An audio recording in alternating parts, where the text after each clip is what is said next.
bem-vindo a mais um episódio do Brain Sessions. Aqui a gente vai falar sobre inovação, tecnologia e métodos ágeis. Hoje com a gente aqui na mesa a gente vai falar somente sobre inovações no agro. Então se você está assistindo no YouTube, já comece a seguir a gente, deixe seu like. Se você está no Spotify, já comece a seguir nosso canal no Spotify, deixa 5 estrelas. Muito bom.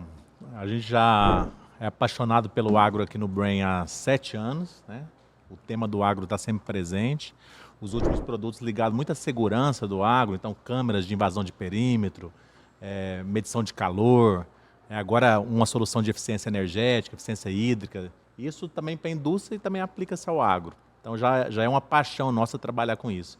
E hoje a gente está com a presença do Bernardo, que hoje é o CIO da Agrovem, um fundo de investimento. Bem-vindo, Bernardo. Obrigado por estar aqui de volta e principalmente você no Grupo Algar, né, onde eu me criei.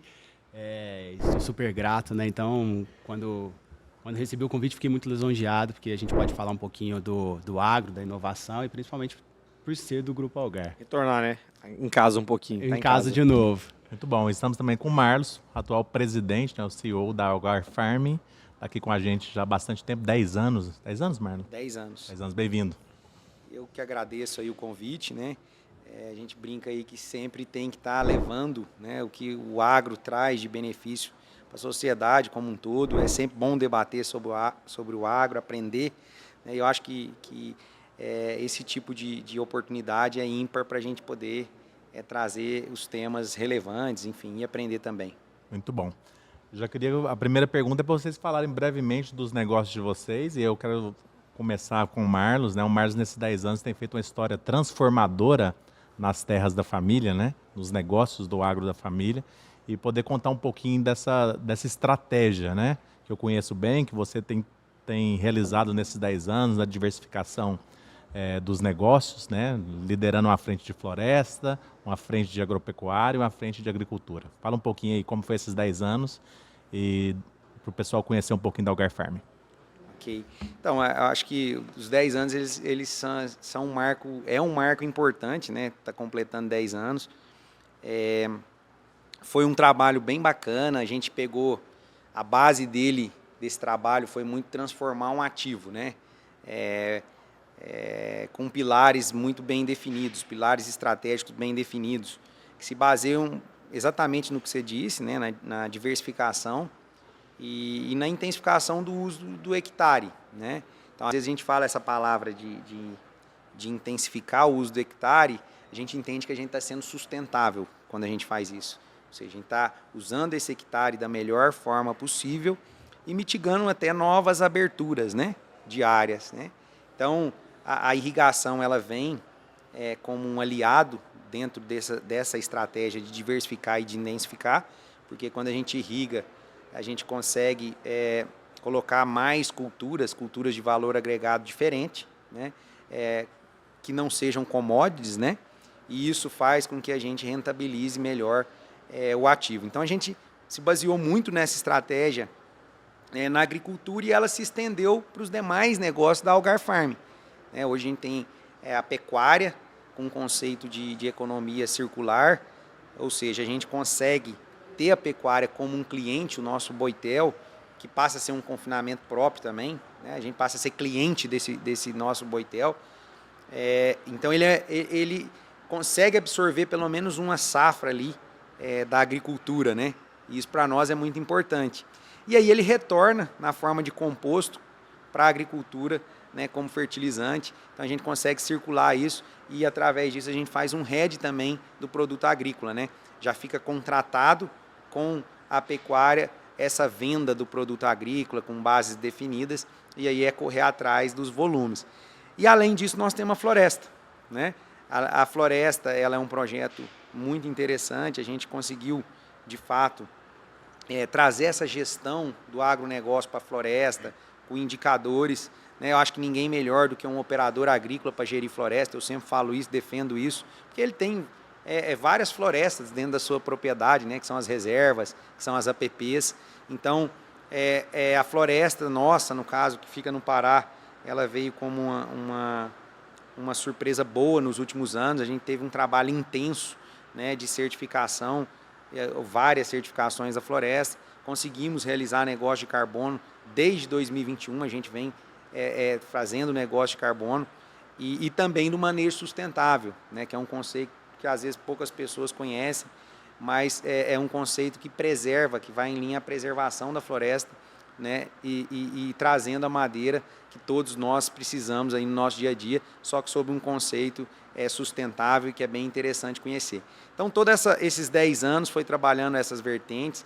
É engraçado que a gente fez um balanço agora há pouco, e mesmo sem comprar 1 hectare, né, e quando a gente fala de intensificação, a empresa saiu de 38 mil toneladas de produtos, né, incluindo a floresta, o carbono e o manejo sustentável.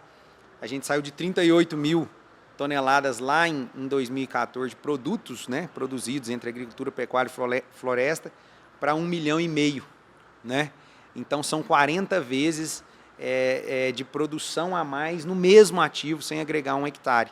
Fantástico. Então acho que é um trabalho que foi feito pelo time, né, que foi fantástico, e a gente enxerga que né, esse ativo tá bem suado aí, né? Então agora virão os próximos passos. Muito bom. 40 vezes mais, hein? E a gente falou de APP, né? A gente precisa falar dessa sigla, né? Área de Preservação Permanente, vai deixar um link aqui embaixo para você conhecer mais um pouquinho. E também da Fazenda Pacajá, que tem um site específico, uma rede social específica, que é um dos projetos mais interessantes, né? Manter a floresta em pé, rentabilizar a venda do crédito de carbono, e eu sei que tem projetos também um pouco mais ousados, né, na produção de cacau, que gosta ali de uma sombra, gosta de um espaço diferenciado. Então, conheçam aí a Fazenda Pacajá. Vamos para a Agrovem. Eu queria até fazer um comentário, porque durante muito tempo, trabalhei na holding do Grupo Algar, a Pacajá foi um problema, né? Ela era um desafio para a gente, porque tinha muita invasão, né? E a gente tinha o problema dos ribeirinhos. Então, é um prazer, né, a gente ouvir o quanto a agrofloresta tem sido viabilizadora de um negócio, né, protetiva de uma área.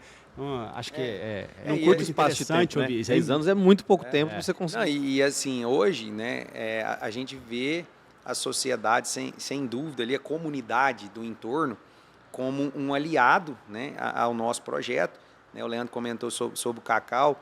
O cacau é uma cultura que a gente tem olhado com bastante atenção, deve entrar no nosso portfólio de negócio muito rápido. A gente já tem um projeto piloto com 15 mil mudas, onde a gente está aprendendo, né, e aprendendo rápido, né. As últimas mudas que a gente plantou, a gente se saiu muito bem.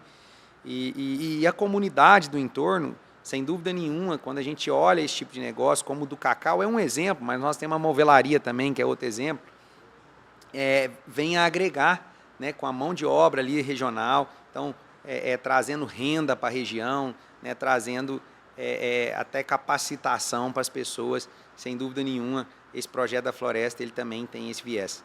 Muito bom. Trabalho social pesado também na floresta, né? Isso é muito importante. O trabalho da Luciana de Paula, um oi para a Luciana aí, tem sido fantástico com as mulheres da região. Projetos sociais fortes na floresta, de educação, biblioteca da floresta, educação ambiental. Então, o Farm está de parabéns aí. Vamos de Agrovem, falar um pouquinho o que é o Agrovem, quanto tempo está no mercado e a transformação que fez para o mundo das startups, os investimentos, né, e a conexão principalmente com os atores do ecossistema. O Agrovem é um venture capital focado no agronegócio, né? Então, traduzindo um pouquinho até o conceito, né, de venture capital, é uma rede de investimento para o agronegócio. A gente fundou o Agrovem no final de 2019 e a gente identificou no passado um gap muito grande, porque o agronegócio notoriamente representa 30% do PIB, mas no venture capital ele representava menos de 3%. Então havia, com toda segurança, uma lacuna a ser preenchida, porque não existiam fundos, grupos de investimento ou qualquer tipo de estrutura focada no agronegócio. Basicamente, a gente tinha 1 ou 2 players no passado que eram focados nesse tipo de investimento, mas havia muita pouca disponibilidade de investimento para esse setor. Tem algumas razões para isso, a gente vai poder discutir isso ao longo do podcast, mas em especial existia sempre um olhar muito focado nas fintechs, no varejo tech, mas pouco de conhecimento até do agronegócio. E um pouco disso era a distância do principal ator do agro desse tipo de investimento, que é o próprio produtor rural.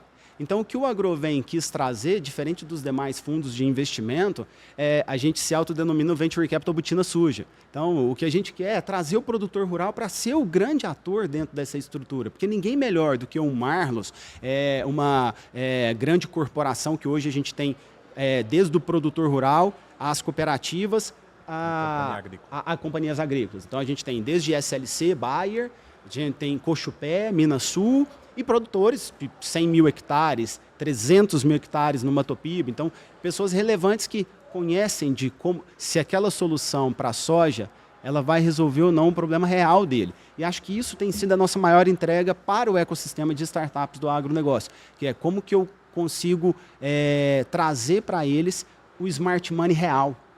Porque talvez virou uma buzzword, né? Assim, tudo é smart money, né? Então eu quero uma cadeira no conselho, eu vou te fazer uma mentoria, vou fazer um coach, mas no final das contas, o que a startup quer é, cara, me ajuda a melhorar meu produto, me ajuda a fazer a minha solução ser mais atrativa, a minha dor é real, eu consigo atender uma dor significativa do produtor rural para resolver, e acho que a gente tem conseguido aí ao longo dessa história fazer um trabalho diferenciado em relação ao mercado. Já temos mais de 10 investidas, já tivemos investidas nossas que receberam novos aportes, então com rodadas que já valorizaram de 5 a 8 vezes os investimentos já realizados. A gente tem conseguido trazer novas tecnologias para dentro dos conceitos mesmo, né? A gente tem startup do agro para a pecuária, que começou como um software de gestão e hoje é um blockchain de rastreabilidade que tem sido garantidor de financiamentos, né? Então, acho que ao longo do processo a gente foi evoluindo também, saímos só da cadeia de produtor rural e chegamos até às grandes corporações nacionais e multinacionais, e acho que o nosso grande desafio é conectar inovação ao capital e à solução do agronegócio para a gente conseguir realmente fazer do Brasil o grande celeiro do mundo. Acho que opção, oportunidade e estrutura natural a gente tem. Falta alguns arranjos que a gente vem conseguindo, a partir de estruturas como a Farming e o próprio Agrovem, organizar esse ecossistema para a gente ser realmente o grande celeiro do mundo. No episódio anterior a gente falou um pouquinho sobre clima, falou um pouquinho sobre ferramentas de inovação, falou sobre métricas, sobre dados, sobre como o produtor está melhorando essa tomada de decisão no campo.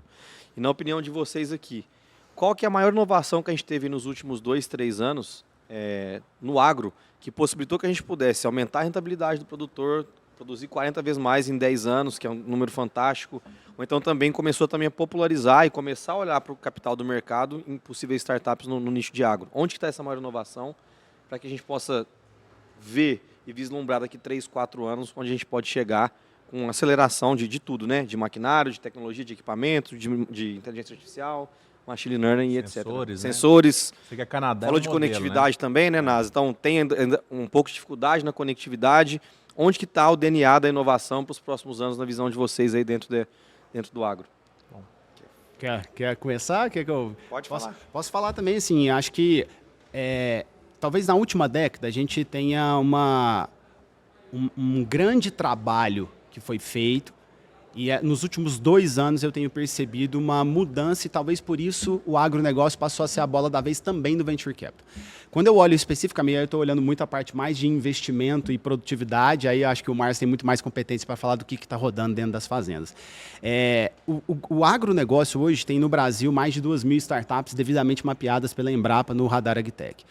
Dessas 2.000 startups, boa parte delas está dentro da porteira. Então, o que ela está buscando é melhorar a produtividade do que talvez a gente costuma chamar dentro da nossa estrutura tecnológica, do nosso background, né, de H1.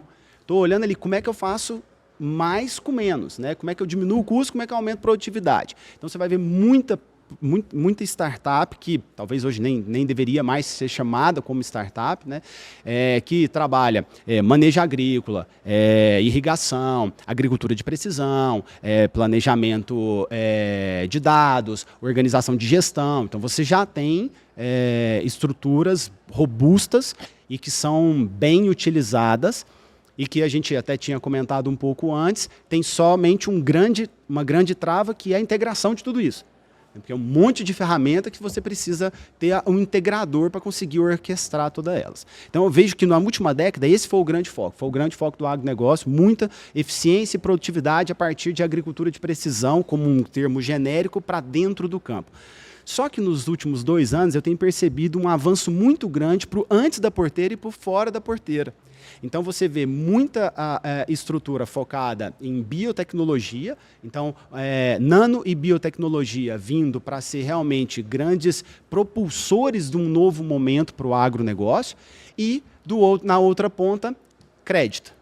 Então, tokenização de ativos, aí um pouco diferente de criptomoedas, né? Estamos falando de tokenização de ativo, criptoativo do agronegócio, criptoativo ambiental, toda a estrutura de crédito. Então, a gente vê já várias estruturas saindo do grande originador, né, de crédito para o agro, né, os bancos tradicionais. Então, você já começa a ter uma linha diferenciada, outros tipos de securitização também de ativos para o agronegócio. Então, acho que essa grande modelagem, e por último, que ainda não pegou, mas que invariavelmente ele vai acontecer, e talvez pela estrutura logística do agronegócio ele ainda teve um pouco mais de dificuldade, tem o cara da revenda que está ali, ele é próximo, ele conhece, são os marketplaces.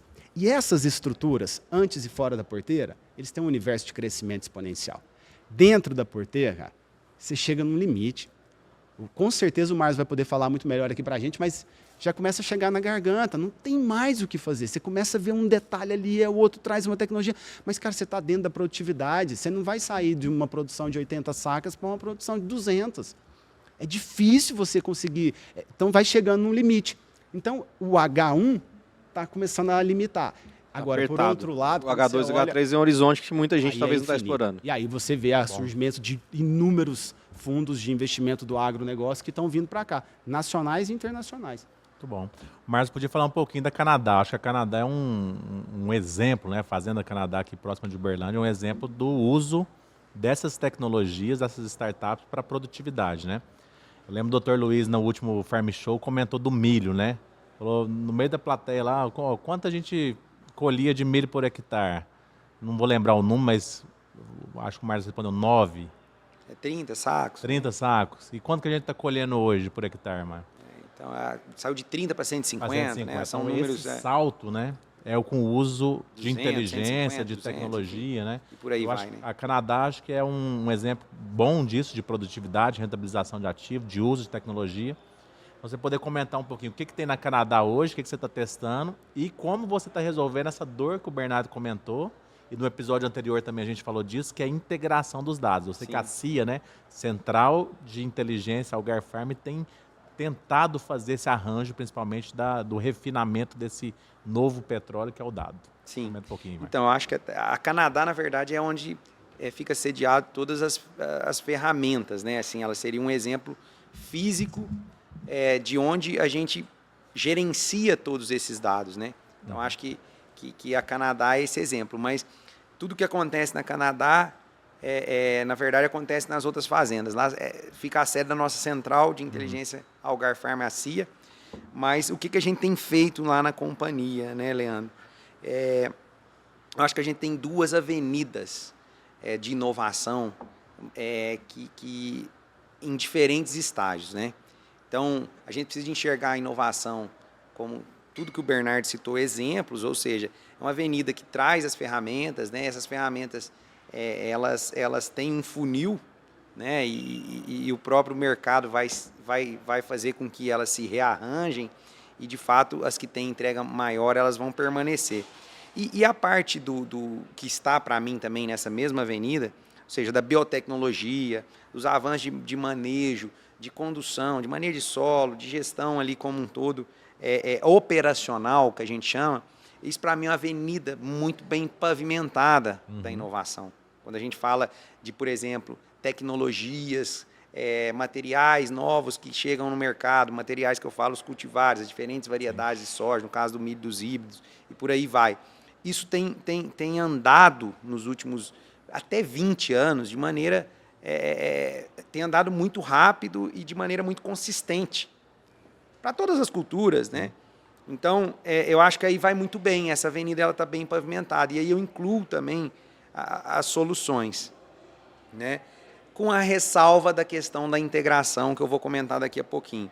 A outra avenida que eu acho que é muito importante, e que é um desafio, é a avenida de gestão estratégica do negócio. Então, a gente precisa enxergar a inovação sob esse horizonte. E pouca gente está enxergando.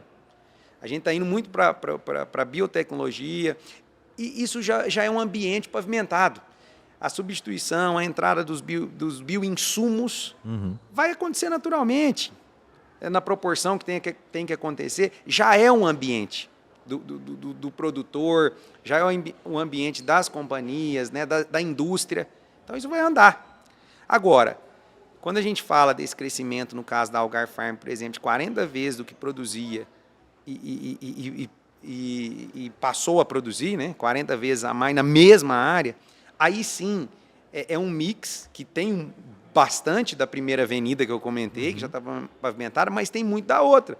Poxa, nós inovamos no modelo de negócio. E aí eu gosto de um termo que resume tudo isso, que é o termo aptidão agrícola. O que é aptidão agrícola para mim? É você ter o melhor resultado com o menor esforço, seja esse esforço financeiro, por exemplo, operacional, né? Levando-se em conta que aquela área está adaptada para a cultura X, Y, Z. A gente precisa olhar para isso. Só assim que a gente vai avançar, né, com produções maiores. Então, a produção de 40 vezes a mais, ela não veio através só das ferramentas. As ferramentas é uma parte da história, né? A biotecnologia é uma parte da história, mas olhar para o ativo e falar, poxa, se eu ficar usando tecnologia dentro desse ativo para tentar fazer ele produzir sem ele ter aptidão para isso, Queimar o dinheiro. vai ser um esforço brutal. Sim. E que talvez não vai fechar a conta. Sim. Então, essa outra avenida, não sei se eu fui claro, Sim, sim. essa outra avenida ela tem que ser mais pavimentada. Inclusive até por iniciativas, né, de gestão, de começar a olhar o ativo de uma maneira diferente, olhar os potenciais parcerias que tem na região, né, de produtos de valor agregado maior. Né? Então, assim, e aplicando esse mesmo conceito a nível até, quando a gente pensa no Brasil e na agricultura brasileira, no agronegócio brasileiro, a gente vê a mesma coisa. Eu acho que é importante e traz muita força a questão das commodities, e ela vai continuar crescendo, e ela é muito importante, mas também a avenida, né, dos produtos mais bem acabados, essa estaria também ainda a se desenvolver muito. Né? Excelente. Então, eu acho que, assim, traduzindo primeiro para dentro da propriedade agrícola e depois para fora, eu acho que nós temos que trabalhar muito essa questão também da gestão, de como que eu olho o meu ativo, para que aí sim eu aplique todas as ferramentas, sejam elas de biotecnologia, sejam elas de inovação, né, sejam elas de inteligência artificial, da maneira mais assertiva. Então, preliminar a isso, né, a gente tem que ter um conceito de aptidão, do que eu faço para o esforço ser melhor e o resultado melhor com essas ferramentas. Muito bom. E aí, na Fazenda Canadá, a gente tem a nossa central de inteligência, Algar Farm, que a gente, todos os dias, a gente busca, né, ir além do que a ferramenta traz, fazendo essa integração, né, que o Bernardo comentou, que ela ainda continua sendo um desafio. A gente tenta fazer isso na CIA todos os dias de uma maneira mais eficiente. A gente faz isso lá, mas estamos todos os dias vendo a melhor forma, mais eficiente, mais automatizada de fazer isso. E como a agricultura tem vários fatores de produção, a cada dia a gente tem uma interação diferente. Mas isso é bom, a gente gosta de fazer. Muito bom. Não tem como você implementar novas tecnologias e inovações se o básico não é bem feito, né?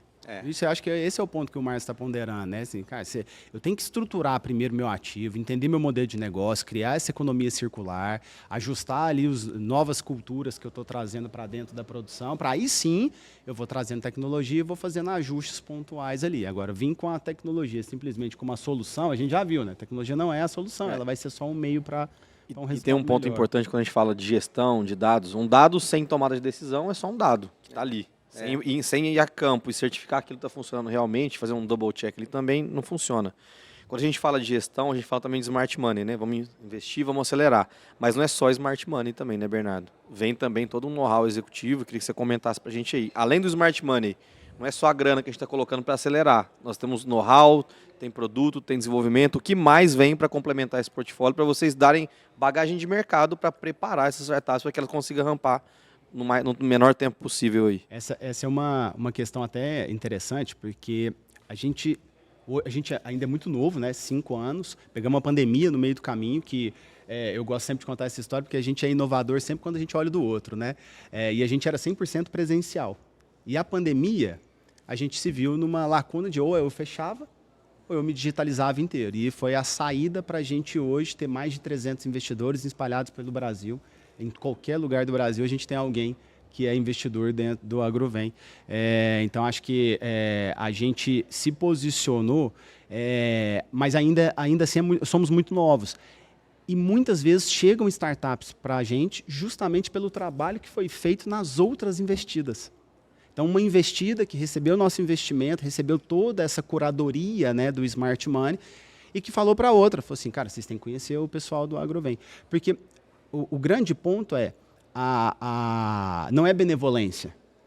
Eu estou fazendo meu investimento render mais. Esse é o ponto. Como que eu faço o meu investimento ser mais assertivo? Como eu diminuo os write-offs, né, que são as perdas, as startups que não deram certo e que não vão dar. Isso é certeza, a gente tem certeza que algumas não vão dar certo. Então, o nosso objetivo é trazer esses 300 investidores justamente para, não aporta só o seu capital, aporta seu conhecimento. Então, eu tenho uma empresa de pecuária. Quem que são os melhores pecuaristas que eu tenho dentro do grupo? Esses caras trabalham efetivamente junto com a startup. Utilizam o produto, dão feedback do produto, ajustam o produto, fazem indicações.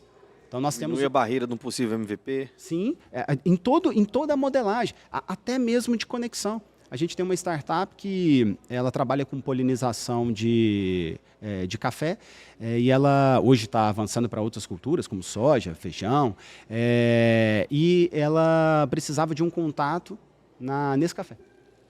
E aí um dos nossos investidores falou, eu tenho um contato. E foi lançado um café origem exclusivamente feito com polinização daquela startup. Então, eu acho que o que a gente consegue ofertar é que recurso, hoje em dia eu nem posso falar tanto isso, porque recurso era abundante até 2 anos atrás. Mas talvez a farra do Venture Capital acabou, ou pelo menos se organizou. Então, aquela enxurrada de recursos que você tinha a todo momento não tem mais. Realmente, o Venture Capital se reorganizou, mas no agronegócio sempre foi um pouco mais ponderado.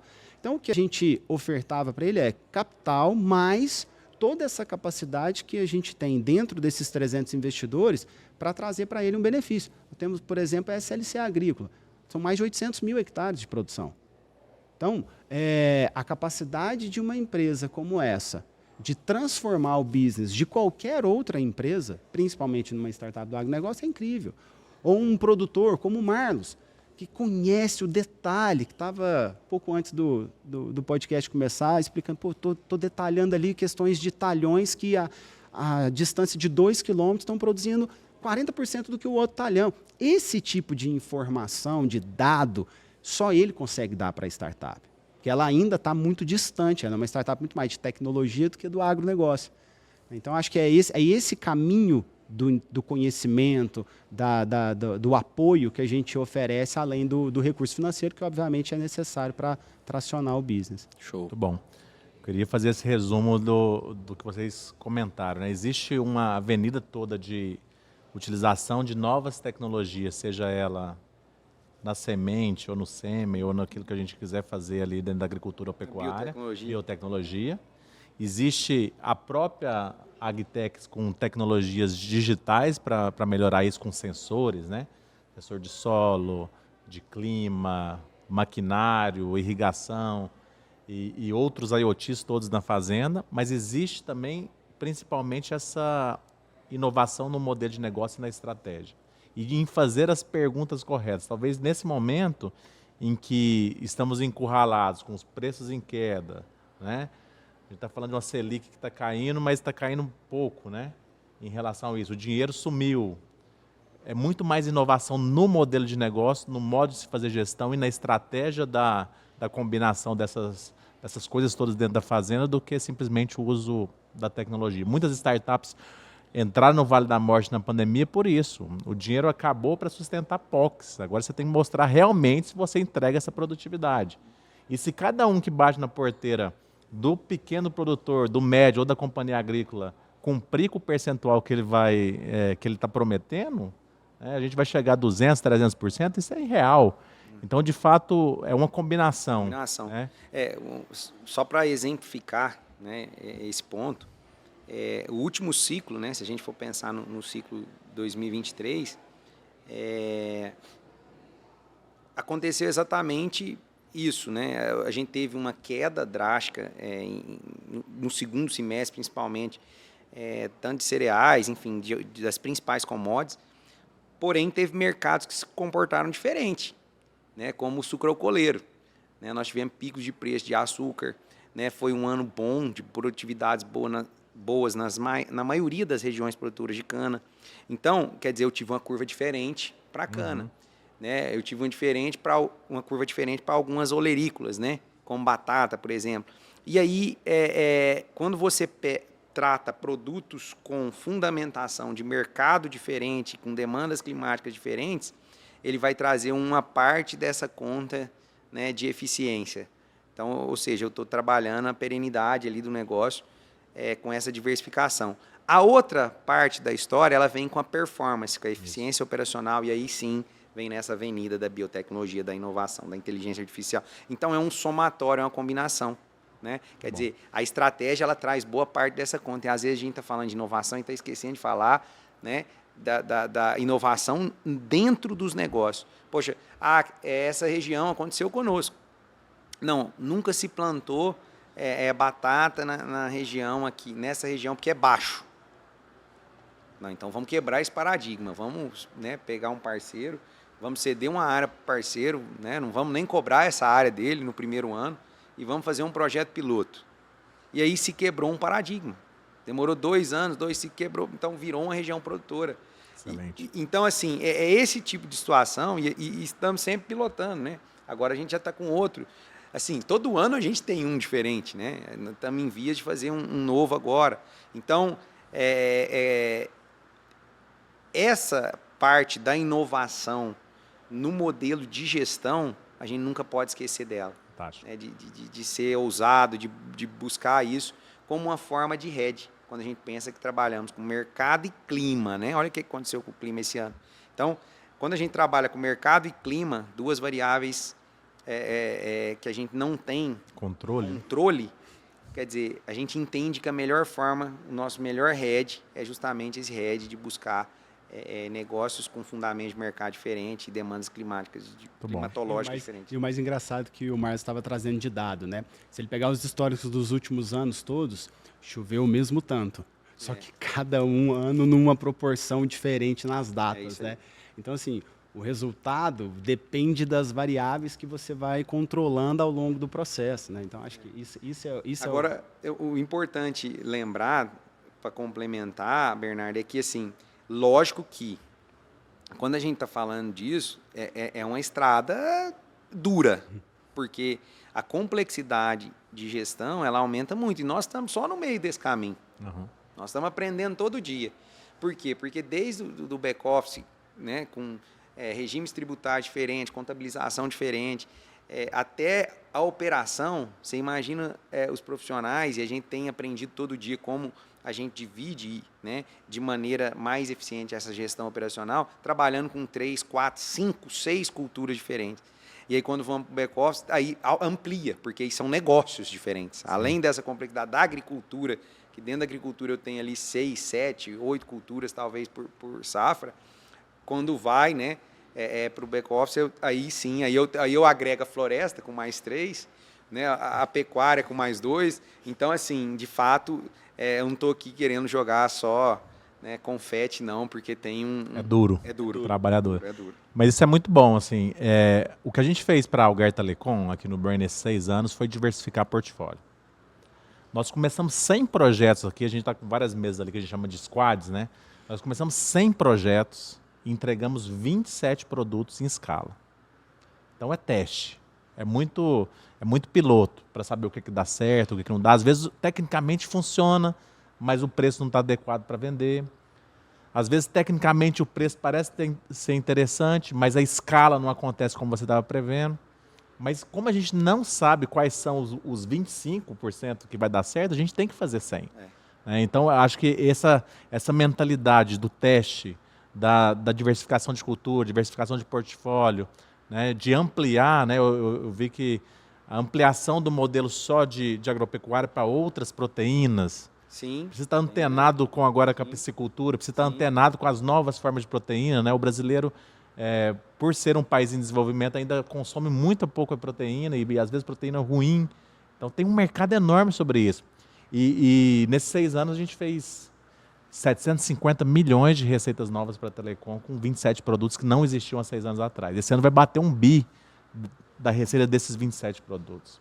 Então, é uma mensagem, né, para quem está nos ouvindo, que como não sabemos quais são, a gente tem que fazer muita coisa, tem que abrir muita iniciativa. E no agro não seria diferente. O Marlos mostrou, depois a gente põe esse gráfico aqui, se o Marlos liberar para a gente, um gráfico que ele mostra, durante os últimos 10 anos, a diversificação de culturas. Sim. Né, como que ele foi trabalhando outras culturas do que só aquela que a gente estava acostumado, quebrando os paradigmas.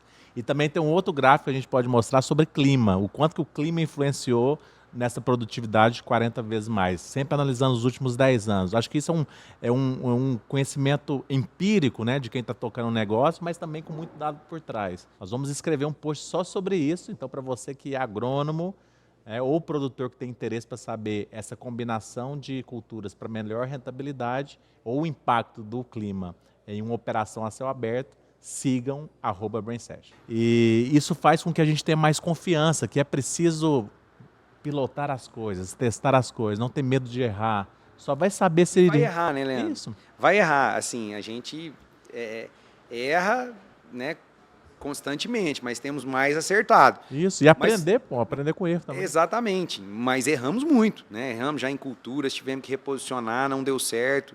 Aí, às vezes, no encaixe das rotações, né? Eu costumo dizer para os meninos, né? Quando a gente está trabalhando esse conceito, nem sempre você vai estar na vanguarda da produtividade, talvez, porque você foge um pouco das janelas quando a gente pensa numa área irrigada, por exemplo. Mas a gente não pode perder a vanguarda da rentabilidade, né? E da sustentabilidade do processo. Então, isso a gente não pode perder. Mas talvez a produtividade, a gente deixa a desejar em um ponto ou outro por estar trabalhando a área de uma maneira diferente, né? Mais intensiva. E isso a gente sempre está olhando, né? Sempre está olhando todo dia. E é um aprendizado. E quando você fala de acerto e erro e você de teste, para a gente tem 4 grandes pilares de investimento. E um deles, e talvez um dos mais significativos, é o fundador, é o empreendedor. Porque está na capacidade humana, a pivotagem, a correção de rota, a inteligência em modelar o negócio dele de forma distinta, em inovar. Né? De você fazer, cara, esse cara talvez não tenha o melhor produto hoje, mas esse cara é tão resiliente, ele é tão capaz, ele é determinado, ele vai sair do outro lado. Né? A gente tem um exemplo de uma startup investida nossa, que eles eram um software de gestão da pecuária. Cara, era legal, era interessante, mas não era um grande projeto. Né? Dali eles construíram um blockchain para ser a rastreabilidade da proteína animal. Já tem uma outra pegada, um outro tipo de amplitude, principalmente agora com as legislações que a gente está tendo fora do país. Acho que vai ter uma pegada muito boa, mas ainda estava numa camada de ESG / sustentabilidade, né? Que ainda é a nossa camada mais crítica, né? Que é assim, a gente olha o tripé da sustentabilidade ou do ESG, só olhando a primeira ponta do tripé, né? Que é preservação. Mas esquece que só é sustentável se tiver desenvolvimento e rentabilidade, que você acabou de falar. Então, se você não gerar rentabilidade em cima daquela blockchain, só para o cara que vai lá na gôndola saber o que aconteceu com aquele boizinho que ele comprou, cara, não tem preço que pague essa conta. E aí, daqui ele caminhou para ser um garantidor de financiamento agrícola. Porque se tem uma coisa difícil é o financiador se garantir no semovente, né, Marlos? Então, assim, morre, pode fugir, dificuldade de controle. Então, ele utiliza a blockchain como garantidora da prova de vida daquele animal Possibilidade. e da rastreabilidade agora para o crédito, cara. Chegou no crédito, acabou. Uma avenida gigantesca de negócio. Então, só que era o empreendedor. No final das contas, apesar de tanta tecnologia que a gente fala, cara, é a cabeça ali da gestão, é o empreendedor que está tracionando aquele teste, ou aqui dentro do Brain, quando vocês trazem os testes, né, os pilotos desses squads, né, os product owners de cada um desses MVPs, é que fazem com que você consiga acertar mais e errar menos e, ao mesmo tempo, conseguir inovar. Né? Então, Ó, perguntas diferentes, mas eu acho que elas vão acabar se encontrando aqui no meio do caminho. Para o Marlos, como que a gente consegue se inovar todos os anos, ano após ano, e ter uma melhoria, seja ela de produtividade ou até de performance como um todo?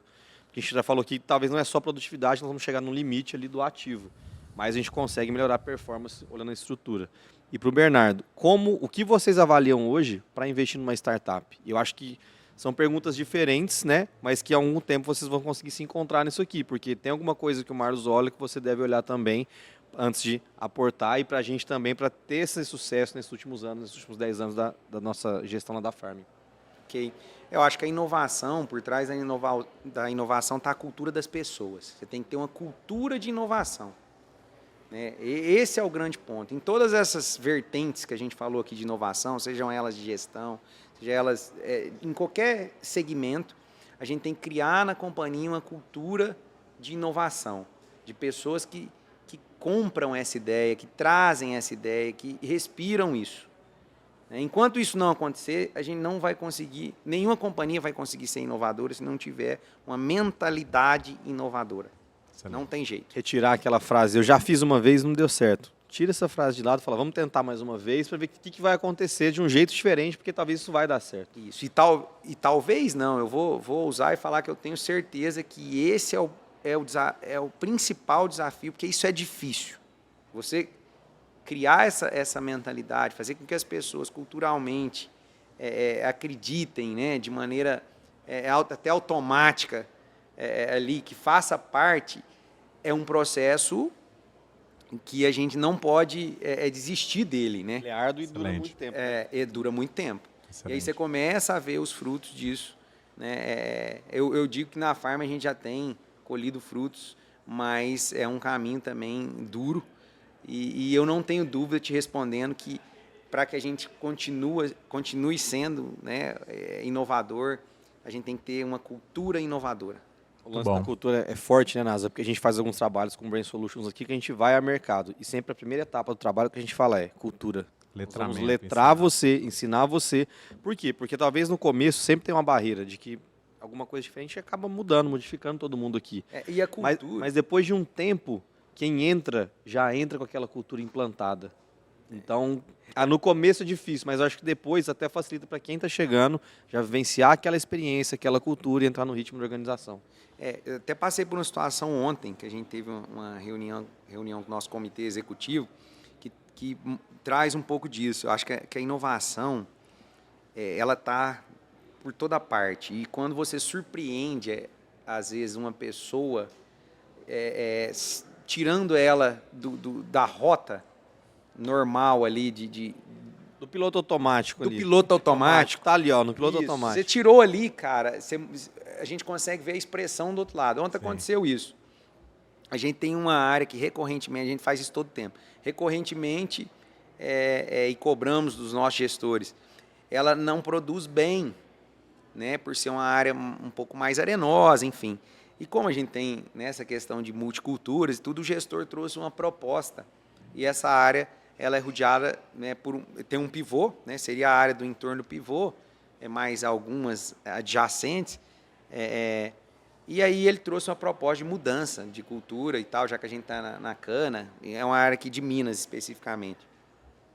Só que existe enraizado, né, assim, não, a gente não planta cana em área irrigada. Né, é uma premissa forte ali. E aí, no meio dessa proposta dele, tem um pivô. Poxa. E ele trouxe a proposta recortando o pivô todo. E eu, como eu conheço a área, e esse pivô ele é um problema para nós. E ele trouxe uma análise, inclusive, financeira, né? bem feita e tal. Eu falei, cara, não, é uma proposta deliberativa, tá deliberado. E ele ficou todo feliz, né? Poxa, vamos pôr cana nessa área, vai resolver meu problema, eu não aguento mais brigar com nematóide, com área... Tá, mais um pedacinho lá para cana, ok. E aí ele não esperava. Eu falei, por que você não põe esse pivô também no meio da cana? A expressão dele mudou na hora. Porque existia a premissa que a área irrigada não se planta cana. Assim, por que você não trouxe essa proposta? Você está sofrendo com esse pivô há muito tempo, já fez análise, né? É um pivô antigo nosso, de mais de 20 anos, que recorrentemente vem, né, dando problemas. Inclusive, esse ano ele baixou a média da área irrigada, enfim. Mas é a premissa. Aí ele não esperava. Está enraizado, não se planta, né? A regra 1, não se planta. Não se planta. Eu falei, põe... Aí ele assustou na hora. Eu falei, faz essa mesma análise para o pivô que você vai chegar nos mesmos números que você trouxe. O que você acha? Ele falou assim, cara, vai chegar nos mesmos números. Eu falei, então planta esse pivô. Vai lá, como estratégia de negócio, fala que você vai pôr um pivô lá e, né, qual que é a sua contrapartida. Então, fantástico. Então é esse tipo de ambiente que a gente estava falando, né? E aí a pessoa da próxima vez ela já fala, poxa, né, posso pensar diferente. Excelente, excelente. E esse ponto é interessante, que do CEO ao estagiário, uma cultura de experimentação aberta, uma cultura de teste, a permissão ao erro, né? Isso é fantástico, né? Eu ouvi os projetos da Fermi no nosso evento, no Prodex dos executivos, e uma pessoa que era estagiária apresentando lá um projeto de inovação. Aí o Márcio falou assim, eu era meu estagiário, agora foi contratado na CIA, né? Então, assim, é do presidente provocando uma cultura de experimentação ao estagiário. Isso é fantástico. Isso é sangue e suor, porque naturalmente não fomos educados para isso. Não. A gente nunca foi educado. A gente tem filho pequeno, né? O Bernardo está com um filhinho pequeno, não pode errar. Aí ele entra na escola, não pode... É aqui, ó, é o quadradinho, é seguir esse modelo. E aí você vem para uma empresa e fala, cara, você pode errar. Pode experimentar, usa isso, quebra a premissa. Comemora o erro. Ele fica perdido, é esse espanto, né? Que o Marlos falou, o espanto de, cara, alguém me deixou testar, o papel nosso, né? É causar esse espanto. E isso foi ontem. Hoje eu passei por outra já, que foi incrível também. A gente estava numa entrevista e, poxa, todo mundo gostou. Eu, o outro executivo do grupo e o nosso TH, né? Como a gente chama, o RH. E aí, na entrevista, cara, todo mundo gostou do perfil. Só que todos fizeram a mesma ressalva. Nós estávamos em 3, né? Eu fui o último a fazer. Eu esperei os 2 fazer. E eles falaram assim, cara, mas me chamou a atenção que esse cara ele não para em lugar nenhum. E eu escutei aquilo na hora, e aí eu causei um espanto neles. Eu falei assim, cara, mas será que todo mundo está ficando no lugar que está porque quer mesmo? Será que esse cara não é mais corajoso que todo mundo, que não está atendendo ele está saindo? Pula fora, mas não era tanto assim. Chamava sim. atenção as últimas experiências, né? Ele tinha ficado... Então, eu falei, que vem muito de encontro com o que o Brain faz também. Sim. Eu falei, vamos mudar a cabeça, gente. De repente, ele está um pouquinho à frente da gente. Fantástico. Né? E aí todo mundo também, foi outro espanto, antes de vir para cá. Fantástico, fantástico. E permitir, né, experimentar, né? Talvez ele vai encontrar o propósito ali, com pessoas mais abertas. E todo mundo, nossa, mas ele está querendo muito, ele está... Todo mundo, assim, não tinha... A única ressalva... Foi essa. O único asterisco ali no finalzinho foi esse. Falei, mas eu não estou sabendo se isso é bom ou ruim, né? Isso, vamos testar. Eu não estou sabendo. Não, eu provoquei eles, e aí eles ficaram na dúvida também. Falei, será que ele não é mais corajoso que todo mundo aqui, que é nós, inclusive? Ele topou o risco, né? De sair. De sair? Né? Topou o risco de sair. Topou o risco de sair. Esse é o ponto. Vou procurar outra coisa. Entrei, não deu certo. Quantas vezes a gente já não quis sair e não saiu, né? E ele com boas posições. Inclusive, a que mais chamou a atenção foi de uma boa posição numa corporação agrícola grande, né? E ele, cara, mas por que você ficou lá 8 meses? Aí ele deu a justificativa dele, né? E aqui, né? Tinha 2 casos. Então, assim, acho que é esse tipo de coisa, né?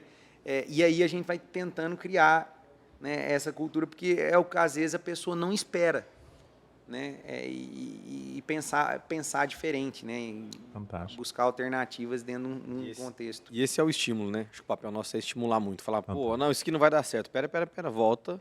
Vamos ver por que não vai dar certo, por que não deu no passado. Será que tem algum meio diferente da gente testar isso? Um outro ângulo? Experimentação, cultura de experimentação. Nós estamos fazendo isso com os líderes hoje da Telecom. Cada líder tem que fazer um experimento. E aí ele fala, mas quanto que eu vou ter de orçamento? 0. Quem que eu vou ter de equipe? Ninguém. Chama experimenta aí. você, executivo, precisa fazer um experimento. Quer usar a OpenAI? Faz o experimento na sua área. Vai lá e testa. Né? E aí a gente teve boas surpresas no jurídico, no financeiro, na área de vendas, na área de operação, porque os caras, você pode errar. E o Jean, eu quero a meta de um experimento por pessoa, mas eu quero só 20% de acerto. E a primeira rodada foi 57% de acerto. Ou seja, estava gol de mão, né? Um projetinho já estava engatilhado aqui. Vai embora. Não, eu quero que vocês arriscam mais projetos desafiadores, né?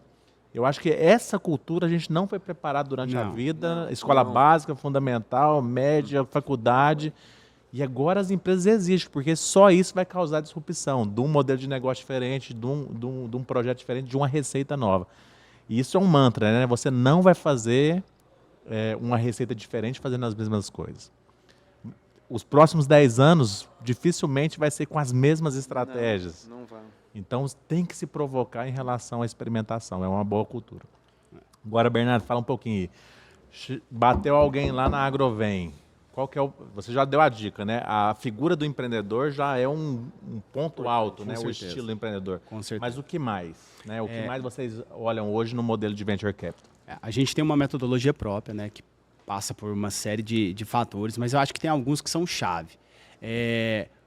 Um deles das 2.000 startups que tem hoje mapeadas no nosso radar AgTech, hoje aproximadamente 1.500 a gente já controla e já teve algum tipo de interação.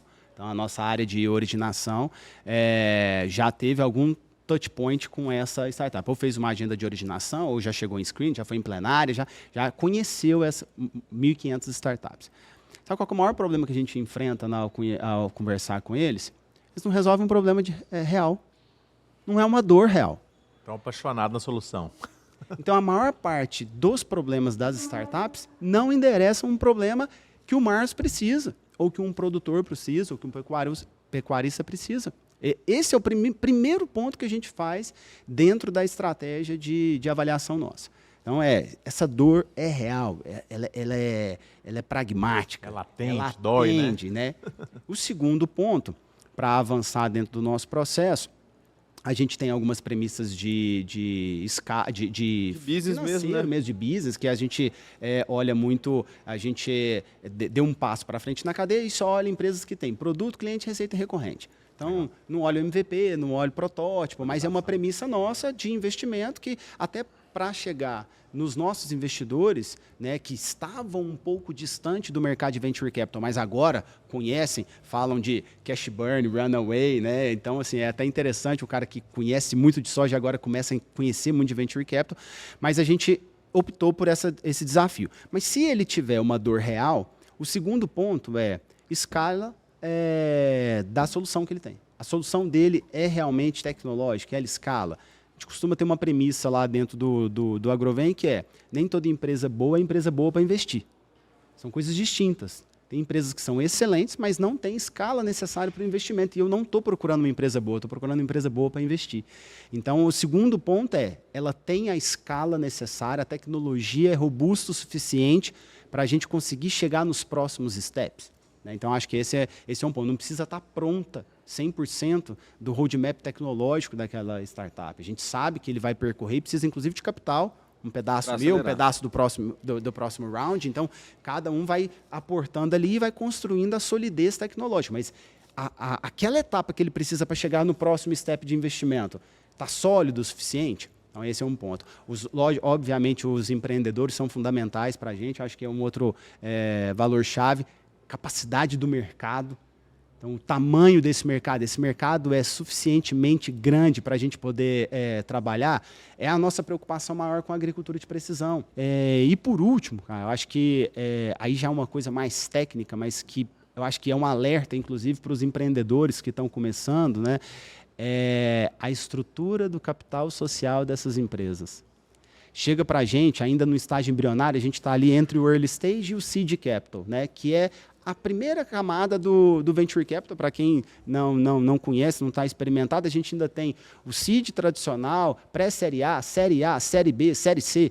E cada uma dessas séries, né, você entrega um pedaço do seu capital social, porque o investidor está pegando um pedaço em contrapartida daquele capital que ele está colocando. E às vezes chega para a gente ainda no early stage, pré-seed ali, que é onde a gente investe, o empreendedor que já tem só 60% da empresa, 50%, 40%, porque ele já para trás entregou muito, ou para uma aceleradora, ou para uma incubadora, para outro investidor anjo. Ele entregou, ele não tomou conta do valor mais importante da empresa dele, que é o capital social. Então a gente já deixou de investir em empresas porque elas eram boas, tinha uma solução adequada, era escalável, mercado bom, resolvia um problema real, o empreendedor era fantástico, o capital dela estava completamente diluído. Então, acho que esses são os principais pontos que a gente olha dentro da nossa capacidade de investimento. Show de bola. Toda semana no Instagram do Brain Session, nós falamos também sobre as siglas. A gente falou sobre várias aqui, CVC, CVB, APP, as séries de investimento. Então sigam o nosso Instagram para vocês ficar por dentro desse glossário da inovação. @Brain Session. Agora, a última pergunta, eu quero uma pergunta mais filosófica, é para o Marlos, né? A Algar tem uma visão e um propósito muito forte do nosso fundador, né? De que é gente que serve gente. Isso está enraizado na nossa cultura, Algar. Né, nos valores das pessoas que trabalham aqui há tanto tempo. Estou há 21 anos aqui esse ano completo, né, na Algar. Então, gente servindo gente é quase que um mantra de vida. Né? Você passou por aqui também, a gente segue falando que a gente precisa servir a comunidade. E a Farm, recentemente, tem um slogan muito forte, que é servir o planeta. Né? E se poder falar um pouquinho dessa ambição, né, nós estamos no celeiro do mundo, a gente está servindo com commodity, mas o que mais é servir o planeta, né? E aí eu sei que tem vários projetos ligados ao ESG, você poder comentar como que vocês chegaram aí nesse slogan mais filosófico e qual que é o propósito, né, de uma companhia agrícola que nos próximos 10 anos vai multiplicar ainda muitas vezes, né, e vai causar um impacto muito positivo nesse país. Não, perfeito. Eu acho que servir ao planeta, né, inclui servir gente, né?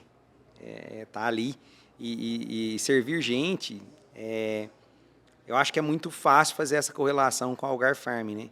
Servir através de energia, né? De alimentos, né? De vestuário, né? E por aí vai. Então acho que essa correlação ela é feita de uma maneira muito simples, né? Como uma companhia agrícola de pecuária e floresta, mas o servir ao planeta, né? Como a gente faz isso? Né? Como a gente tem... Qual que é o nosso propósito de fazer tudo isso? Ou seja, fazer com responsabilidade, né? Investindo em boas práticas, como, por exemplo, a nossa biofábrica. Né? Então, esse ano a gente amplia a nossa biofábrica e quando a gente está trabalhando e investindo em pessoas que trabalham com sustentabilidade, em processos sustentáveis para se produzir, a gente está servindo ao planeta. Né? O como a gente tem feito isso. Né? Então, isso a gente tem trazido todos os anos, todos os dias, né? Com agricultura regenerativa. É outro exemplo. A gente está com 2.000 hectares de agricultura regenerativa num projeto, né? Num projeto junto com a Bayer, que é o Procarbono, aqui em Monte Alegre. É um projeto que a gente pretende ampliar para toda a área. Né? E por trás desse projeto tem toda uma base operacional e acadêmica, né? De treinamento com todo o time, né? E um propósito por trás disso. Então, quando a gente trabalha práticas sustentáveis, a gente está servindo ao planeta. E aí vamos falar da nossa floresta. Né? A nossa floresta ela tem um conceito, né? De preservação na essência. Nós temos 140.000 hectares preservados. Né? E esses 140.000 hectares, eles têm, basicamente, o foco, né? Ele tem como negócio 2 negócios principais, que é o manejo sustentável, né? E aí fica, né, o convite para quem tiver curiosidade de conhecer o que é o manejo sustentável, tenho certeza que vai se encantar pelo que é o manejo sustentável.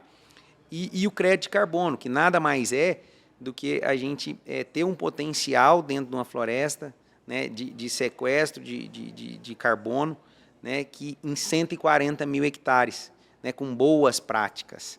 Então, o servindo o planeta, Leandro, é por tudo isso, né, que talvez a gente possa remeter, às vezes, só à floresta, mas vai muito além da floresta, vai muito além. Né, aportar carbono, por exemplo, na nossa agricultura através dos programas de agricultura regenerativa. né, que vai ser mensurado no ano 0, né, e depois lá no 4º ano, o quanto a gente conseguiu aportar de carbono no solo. Então, são várias práticas. Se a gente puder falar também da nossa central de inteligência, né, a nossa central de inteligência, ela traz um apelo, né, e uma cobrança pelo melhor uso racional de todos os insumos agrícolas. E aí a gente economiza, a gente é mais sustentável, né? Então, desde os insumos básicos, como semente, fertilizantes, né, defensivos, até como o insumo água, por exemplo, né? A gente faz uma gestão muito rigorosa da nossa água, da nossa energia, através da CIA. Então, servir ao planeta, eu acho que a gente tem todos esses exemplos que eu dei e eu poderia dar muitos outros, viu? Muito bom. Então, acho que por isso servir no planeta, viu, Leandro? Muito bom. Nosso fundador, com certeza, deve estar bastante feliz, né, e as outras gerações, por perceber que os valores do servir continuam presentes na nossa estratégia, nos nossos negócios e principalmente na nossa gente. Né, o futuro também é gente. A gente fala de inteligência artificial bastante, mas a inteligência humana ainda vai fazer muita diferença, né, nessa estratégia dos negócios, no trato com as pessoas e no cuidado com a nossa casa comum, que é a terra. Queria muito agradecer a presença de vocês, que vocês possam deixar aí agora os contatos, aonde que as pessoas te acham, o site e também o arroba lá de cada um de vocês aí. Tá ok.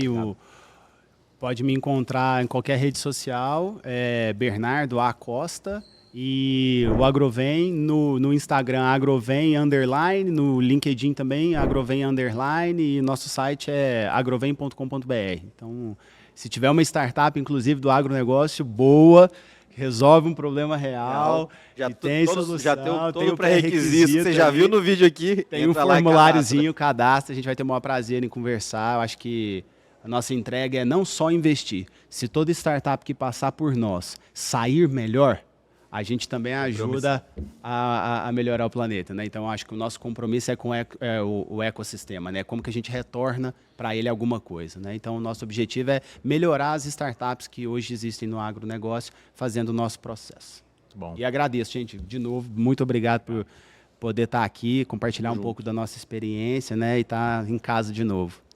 Marlos, seus contatos? Bom, eu também fico à disposição. Nós estamos lá com a Farming Show, né? Que é um canal que tem muito acesso aí no Instagram. Também estamos com a Algar Farming, né, que é outro canal que é muito acessado, e lá a gente vai encontrar tudo, a gente vai encontrar floresta, vai encontrar agricultura e vai encontrar pecuária. E tem o meu LinkedIn também, Marlos Alves, vai me achar fácil lá, meu nome não é tão comum, então vai achar fácil lá, Marlos Alves.